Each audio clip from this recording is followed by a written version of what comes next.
నా పేరు doctor CL Venkatrao. నా సెల్ నంబరు, వాట్సాప్ నంబరు 9848055806. నా సెల్ నంబరు, వాట్సాప్ నంబరు 9848055806. రక్తపోటు బీపీ అనేది గత పూర్వం మన తాతల తరాలతో పోలిస్తే ఇప్పుడు ఈ శతాబ్దము, ఈ దశాబ్దములో ఈ బీపీ అనేది మధ్య వయసు వాళ్ళకి, అలాగే వృద్ధులకు, యువకులకు కూడా బీపీ అనేది కనపడతా ఉంది. చిన్నపిల్లలు, యుక్త వయసులో ఎవరికైనా బీపీ ఉంటే మూత్రపిండాలు పాడైపోయినప్పుడు బీపీ పెరుగుతుంది. అంతేకాకుండా పుట్టుకతో మూత్రపిండాలకు రక్తము సరఫరా చేసే రక్తనాళము, దాన్ని వైద్య పరిభాషలో రీనల్ ఆర్టరీ అంటారు. అది కుచించుకుపోయినప్పుడు, సైజు తక్కువ ఉన్నప్పుడు, పుట్టుకతో చిన్న సైజు ఉండొచ్చు, వేరే కారణం వల్ల ఆ మూత్రపిండం యొక్క రక్తనాళము కుచించుకుపోయినప్పుడు రక్త సరఫరా మూత్రపిండానికి తగ్గి బీపీ వచ్చే అవకాశం ఉంది. కనుక మూత్రపిండాల జబ్బుల వల్ల ఎవరికైతే రక్తములో క్రియాటినిన్ సాధారణ స్థితి అయిన 1.2 కంటే ఎక్కువ ఉంటుందో వాళ్ళకు బీపీ ఉండటం అనేది సహజం. అదే కాకుండా యాంత్రిక జీవనం, పట్టణీకరణ, వీటి వల్ల మానసిక ఒత్తిడి, కుంగుబాటు, టెన్షను, డిప్రెషను, కోవిడ్ వచ్చింది, కుటుంబాలన్నీ కూడా అప్పుల పాలైపోయినాయి, వ్యాపారాల్లో నష్టం పోయారు, పరిశ్రమలు మూతపడ్డాయి. ఆ కోవిడ్ వల్ల అనేక మంది మానసిక ఒత్తిడికి గురయ్యారు. ఆ మానసిక ఒత్తిడే బీపీ రూపాన బయటపడుతుంది. ఈ మానసిక ఒత్తిడి భార్యాభర్తల మధ్య ఘర్షణ ఉంటే, సామరస్యమైన వాతావరణం లేకపోతే, లేదు వచ్చే ఆదాయం తక్కువ, ఖర్చు ఎక్కువ, బడ్జెట్ మరి మ్యాచ్ కానప్పుడు కూడా ఇలాంటి సమస్యలు వస్తాయి. ఇటువంటి మానసిక ఒత్తిడి వల్ల వచ్చే బీపీ యోగా, ప్రాణాయామము, ధ్యానము, వ్యాయామం వల్ల చక్కటి ఉపశమనాన్ని పొందుతారు. బీపీని చూసుకోవటానికి చాలామంది ఎలక్ట్రానిక్ బీపీ పరికరాలు కొనుక్కుంటున్నారు. ఎలక్ట్రానిక్ బీపీ పరికరాలు అంత కరెక్ట్ రీడింగ్ ఇవ్వవు. ఒక 15-20 అటు ఇటుగా ఉంటుంది అందాజు, అంతేగాని కరెక్ట్ రీడింగ్ ఇవ్వదు. మనకు కరెక్ట్ రీడింగ్ కావాలంటే పాదరసము కలిగి ఉన్న బీపీ పరికరాలు మాత్రమే వాడాలి. ఆ పాదరసం పరికరాలతో ఈ స్టెథోస్కోప్ను ఉపయోగించి నమోదు చేయాలి, రికార్డ్ చేయాలి. బీపీ నమోదు చేసేటప్పుడు పై రీడింగ్ ఉంటుంది, దాన్ని సిస్టాలిక్ అంటారు వైద్య పరిభాషలో. కింద రీడింగు దాన్ని డయాస్టాలిక్ అంటారు. ఆరోగ్యవంతులలో పై రీడింగ్ 120, కింద రీడింగ్ 80 ఉంటుంది. ఈ మధ్యకాలంలో ప్రపంచ ఆరోగ్య సంస్థ ఒక పరిశోధన ద్వారా ఒక ప్రకటన చేసింది. పై రీడింగ్ 130 ఉన్నా, కింద రీడింగ్ 90 వరకు పెరిగినా, ఈ 130/90 లోపు ఉన్న వారికి మందులు వద్దు, జీవన శైలిలో మార్పులు, ఉప్పు తగ్గించడం ద్వారా, ఆహార నియమాల్లో మార్పు చేయటం ద్వారా నియంత్రించవచ్చు. కనుక డాక్టర్లు తొందరపడి మందులు ప్రారంభించొద్దని సూచించింది. కనుక 130 వరకు పై రీడింగు, కింద రీడింగ్ 90 ఉన్నా కూడా మందులు అవసరం లేదు. అసలు బీపీ ఉన్నది అని ఎలాంటి అనుమానం వస్తుందంటే, ప్రతి చిన్నదానికి కోపం వచ్చేస్తుంది. అరవటము, కరవటము, ఏ చిన్న తప్పు చేసినా టెంపర్ లూజ్ అవటం, డ్రైవర్ కూడా ఏదో ఒక 5 నిమిషాలు ఆలస్యంగా వస్తాడు, లేదు డ్రైవర్ చెప్పిన పని చేయలా. మరి లేనిపోయిన ఆగ్రహం రావటం, తిట్టటం, అరవటం ఇవన్నీ కూడా బీపీ ఉన్నదేమో అని అనుమానం రావాలి. ఆఫీసులో ఉన్న ఉన్నతాధికారి ఎవరినైనా తిడుతుంటే ఆ బాస్కి బీపీ ఉంది గురు, అందుకనే ఆయన తిడుతున్నాడు అని చెప్పి ఏం పట్టించుకోవద్దులే, ఆయన మంచి మనిషి, ఆ బీపీ పెరిగినప్పుడు అట్ట అంటాడు, మళ్ళీ బీపీ డౌన్ అయిపోయి ఆయన అంతటి దయార్థ హృదయుడు అటువంటి అధికారే మనకు లభించడు, ఉన్నదేదో ముక్కుసూటిగా ముఖం మీద అనేస్తాడు, ఆయన మహానుభావుడు అని అంటుంటారు. కనుక ప్రతి చిన్న విషయానికి అనవసరమైన కోపతాపాలు రావటం, అరవటం, కరవటం అనేది కూడా బీపీ ఉన్నదేమో అని అనుమానం కలిగించాలి. అంతేకాకుండా కొంతమందికి తలనొప్పి వస్తుంది. తలనొప్పి అంటే వెళ్ళి మందుల షాప్కి వెళ్ళి తలనొప్పి ట్యాబ్లెట్లు కొనటం కాదు, అది వాడటం కాదు, అది చేయకూడదు. తలనొప్పి ఉన్నవాళ్ళు ఎక్కువ కాలం తలనొప్పి ఉంటే బీపీ చెకప్ చేయించుకోండి. బీపీ వల్ల తలపోటు వస్తుంది. తలపోటు బీపీ వల్లనే కాదు, కంటి సమస్య, కంటి చూపు సరిగా లేనప్పుడు, కళ్ళజోడు అవసరము పడినప్పుడు కూడా తలనొప్పి వస్తుంది. ఈ కన్ను బీపీ అయిపోయిన తర్వాత తలనొప్పి రావడానికి గల కారణం మెదడు లోపల ఏమైనా గడ్డలున్నా, మెదడు లోపల టీబీ ఉన్నా అలాంటి వారికి కూడా తలనొప్పి వచ్చే అవకాశం ఉంది. మెదడు లోపల గడ్డలు, టీబీ తెలుసుకోవాలంటే సిటీ స్కాన్ చేయవలసి వస్తుంది. ఇదే కాకుండా కొంతమందికి కళ్ళు తిరుగుతాయి, భూమి తిరిగిపోయినట్టు అనిపిస్తుంది, పడిపోతామో అని భయంతో పట్టుకుంటారు.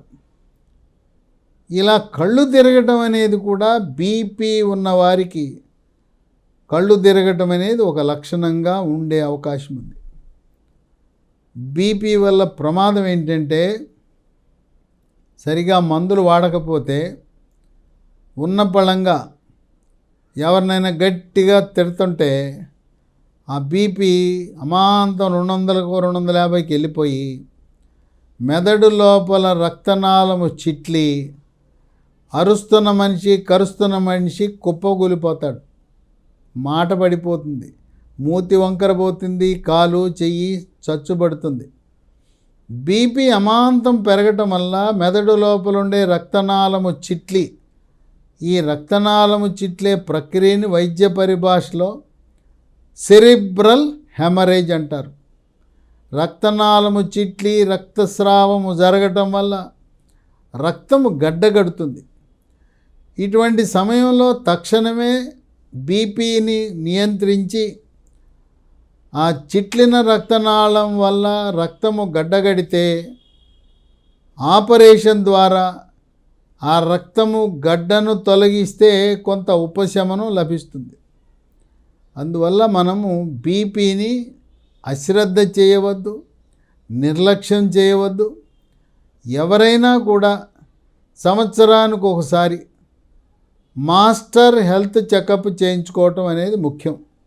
మాస్టర్ హెల్త్ చెకప్కి వెళ్ళినప్పుడు వాళ్ళు తప్పకుండా బరువు చూస్తారు, నాడి చూస్తారు, బీపీ చూస్తారు. ఈ మధ్యకాలంలో చేతికి వాచ్లు వచ్చినాయి. చేతికి వచ్చిన వాచ్ల్లో నాడి వేగం ఎంత ఉంది, బీపీ ఎంత ఉన్నదని తెలియపరిచే ప్రత్యేకమైన రిస్ట్ వాచ్లు వచ్చినాయి. అవి ఏదో మనకి రఫ్ రీడింగు, అందాజు, బొటాబొటి రీడింగులు వస్తాయి, కానీ కరెక్ట్ రీడింగు రిస్ట్ వాచ్ల ద్వారా వచ్చే దాంట్లో ఆ బీపీ కరెక్ట్గా ఉండదు. మూత్రపిండాల సమస్య వల్ల బీపీ వస్తే మూత్రపిండాలకు చికిత్స చేస్తే ఆ బీపీ నియంత్రణలోకి వచ్చే అవకాశం ఉంది. బీపీ ట్యాబ్లెట్లు క్రమము తప్పకుండా వాడాలి. ఉదయము టిఫిన్ చేసిన తర్వాత ఒక ట్యాబ్లెట్, అవసరాన్ని బట్టి రాత్రిపూట భోజనం చేసిన తర్వాత మరొక ట్యాబ్లెట్ వేసుకోవాలి. కొంతమందికి ఒక ట్యాబ్లెట్తోనే నియంత్రణ జరుగుతుంది, కొంతమంది 2 వాడాలి. కొంతమంది 2 రకాల బీపీ ట్యాబ్లెట్లు కూడా వాడవలసి వస్తుంది. ఈ బీపీ ట్యాబ్లెట్లు మరవకూడదు కనుక మీరు వేరే ఊరు వెళ్ళేటప్పుడు మర్చిపోయే అవకాశం ఉందిగా సూట్ కేసులో ఈ బీపీ ట్యాబ్లెట్లు పెట్టుకోండి. అట్లాగే బీపీ ట్యాబ్లెట్లు ఇంటి వద్ద ఎలాగో ఉంటాయి. ఆఫీసులో కూడా ఒక 10 ట్యాబ్లెట్లు పెట్టి ఉంచండి. హడావిడిగా ఆఫీస్కి వెళ్ళే సమయంలో వేసుకోకుండా వెళ్తే ఆఫీస్కి చేరుకోగానే ఒక ట్యాబ్లెట్ వేసుకోవచ్చు. కొంతమంది మర్చిపోయి మెడికల్ షాప్కి వెళ్ళి బీపీ ట్యాబ్లెట్ ఇవ్వండి అంటారు. అలా మందుల షాపులు వాడిచ్చిన బీపీ ట్యాబ్లెట్ మీరు మర్చిపోయింది వాడకూడదు. మీరు ఏం వాడుతున్నారో ఆ మందు ఆ డోసే వాడాలి, కానీ ఏది పడితే అది వాడకూడదు. ఉప్పు బీపీ ఉన్న వాళ్ళకి శత్రువు. ఉప్పు ఉన్న వస్తువులు వాడకూడదు. నిలవ పచ్చళ్ళు, ఉప్పు చేపలు, ఊర మిరపకాయలని ఊరేసి ఎండబెట్టి ఉప్పు దట్టంగా వాటిలో ఉంటుంది. అట్లాగే బూందీ మిక్చర్లో కూడా ఉప్పు ఉంటుంది. అప్పడాలు, వడియాలు వీటిని తయారీలో కూడా ఉప్పు అధికంగా వాడతారు. ఉప్పుని ఎంత తక్కువ వినియోగిస్తే అంత బీపీ కంట్రోల్ పకడ్బందీగా ఉంటుంది. ఇక బీపీకి నియంత్రణకు ఉపయోగించే 10 రకాల ఆహార పదార్థాలు ఉన్నాయి. వాటిని క్రమం తప్పకుండా వాడితే బీపీ నియంత్రణలో ఉంటుంది. ట్యాబ్లెట్లు మాత్రం ఒక పూట అన్నం మానేసినా పర్వాలేదు, కానీ బీపీ ట్యాబ్లెట్లు వాడటం మానద్దు. ఇంకా 10 రోజులకి ట్యాబ్లెట్లు ఉన్నాయనగానే కొని పెట్టుకోండి. ఆఖరి ట్యాబ్లెట్ అయిపోయిన తర్వాత మీరు వాడుతున్న కంపెనీది, మీరు వాడుతున్న బ్రాండ్ దొరక నెలకు ఒక రకం మందులు వాడద్దు. జీవితకాలము మీరు ఏ బ్రాండ్ అయితే, ఏ కంపెనీదైతే మందు వాడుతున్నారో ఆ కంపెనీ మందే వాడాలి. నెలకోసారి కంపెనీలు మార్చడం అది మంచి పని కాదు. జెనరిక్లో ప్రముఖ కంపెనీలు కూడా ఉత్పత్తి చేస్తున్నాయి. జెనరిక్ కంపెనీలు, మంచి కంపెనీలు ఒక 10 కంపెనీలు ఉన్నాయి. ఆ 10 కంపెనీలు తయారు చేసిన బీపీ మందులు కూడా వాడచ్చు. మీకు ఏదైనా అనుమానం ఉంటే మీరు కొన్న ట్యాబ్లెట్లు నాకు వాట్సాప్లో పెట్టండి. ఈ మంచిదేనా కంపెనీ లేదా అని నన్ను అడగండి. నేను ఆ ట్యాబ్లెట్ బొమ్మ చూసి కంపెనీని చూసి వాడచ్చా లేదా చెప్తాను. కనుక మంచి కంపెనీలు, ప్రతిష్ట కలిగిన ప్రముఖ కంపెనీలు తయారు చేసే జెనరిక్ బీపీ మందులు శుభ్రంగా ఎటువంటి సంకోచము లేకుండా వాడవచ్చు. మనం వాడవలసిన 10 రకాల ఆహార పదార్థాలు: మొదటిది పాలు, పాల ఉత్పత్తులు, పాలు, పెరుగు, మజ్జిగ, పన్నీరు, ఇవన్నీ. 2 ఆకుకూరలు, ప్రతిరోజు ఆకుకూర వాడాలి. 3 డ్రై ఫ్రూట్స్, రోజుకో 2 రకాల డ్రై ఫ్రూట్స్. రాత్రిపూట ఒక 6 డ్రై ఫ్రూట్స్ నానబెట్టి ఉదయం తినాలి. ఇక 4 మాంసాహారము: చేపలు, బ్రాయిలర్ చికెను. వీటిని రోస్ట్, ఫ్రై కాకుండా పులుసు, కర్రీ రూపంలో వాడాలి. 5 ఓట్స్ కూడా చాలా మంచిది, పాలల్లో వేసుకుని ఓట్స్ వాడచ్చు. 6 నూనెల్లో ప్రపంచంలోనే మొదటి స్థానంలో ఉన్నది ఆలివ్ నూనె. ఆలివ్ నూనె కూడా ఎక్స్ట్రా వర్జిన్ ఆలివ్ నూనె. అమెజాన్లో ఆర్డర్ పెడితే మీకు వస్తుంది. దాన్ని కూడా ఇగురు కూరలు, రోస్టు వాడద్దు. టిఫిన్లు కూడా నూనెలో ముంచి వండే వంటకాలు లాంటి పూరి, వడ, గారి లాంటివి వాడద్దు. మీరు ఎప్పుడైనా గారిని తీసుకుని ఆ వండిన గారిని చేత్తో గట్టిగా పిండండి, పిసకండి. చుక్కలు చుక్కలుగా నూనె కారుతుంది. అది మనకు హాని కలిగిస్తుంది. 7 కోడిగుడ్డులో తెల్ల సొనతో పాటు పచ్చ సొన కూడా తినాలి. రోజు ఒక కోడిగుడ్డు తింటే మంచిది. కోడిగుడ్డులో పచ్చ సొన తినటం వల్ల చెడు cholesterol, bad cholesterol, LDL cholesterol, కొవ్వు శాతం పెరగదు. ఆరోగ్యానికి ఎంతో మంచిది కోడిగుడ్డు. 8 కూరగాయలు, సాలడ్, కీరా దోసకాయ, క్యారెట్, ఉల్లిపాయ, పచ్చి ఉల్లిపాయ, వెల్లుల్లి లాంటివి వాడటం మంచిది. 9 మొలకలు, పెసలు, శనగలు, బొబ్బర్లు, ఉలవలు కూడా మొలకలు వచ్చిన తర్వాత అవి వాడాలి. మొలకలు తింటే గ్యాస్ ట్రబుల్ వస్తుందని ఒక అపోహ ఉన్నది. మొలకలకి గ్యాస్ ట్రబుల్కి ఎటువంటి సంబంధం లేదు. వేరు బయటకు వచ్చిన తర్వాత అవి తినండి. 10 చిక్కుళ్ళు, మహిళలైతే సోయా చిక్కుళ్ళు కూడా వాడటం ఆరోగ్యానికి ఎంతో మంచిది.